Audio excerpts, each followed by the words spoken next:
আসসালামু আলাইকুম প্রিয় ভিউয়ার্স, কেমন আছেন সবাই? আলহামদুলিল্লাহ আমি অনেক ভালো আছি। আজকে 500 বাচ্চা তুলছি আজকে 2 দিন। সো আজকে দ্বিতীয় দিনে শীত অনেক, প্রচুর ঠান্ডা পড়তেছে আমাদের এখানে।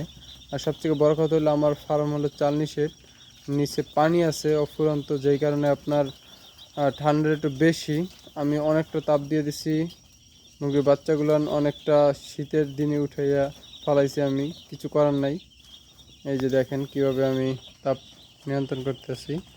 আপনার 7টা বাতি দিছি 100 পাওয়ারই, আর 7টা বাতি আপনার 700 ওয়াট।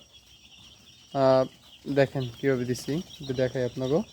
এই যে খুবই সুন্দর এবং খুবই সুন্দরভাবে বাচ্চাগুলো বোর্ডিং করছে। এই দেখেন, আশা করি সবাই বুঝবেন যে কীভাবে করছি আমি। এই পাশে আমার মায়ের কাপড় এনে দিছি 2.5 হাত উচ্চতা, এটা। আর ওই পাশে চট দিয়ে এই দিয়ে পুরো একটা রুম তৈরি করে দিছি, জানি আপনার বাচ্চাগুলো খুবই সুন্দরভাবে হয়। সো এই যে বাচ্চাগুলো,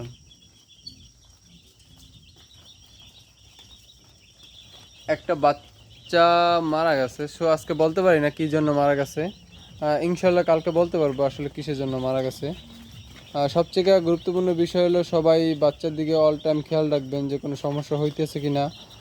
বাচ্চা একটু পর পর আইসা রাত্রে দেখবেন যে কতটুকু তাপ দরকার, হোপার নিচে নামানো লাগে কিনা, না উপরে উঠানো লাগে।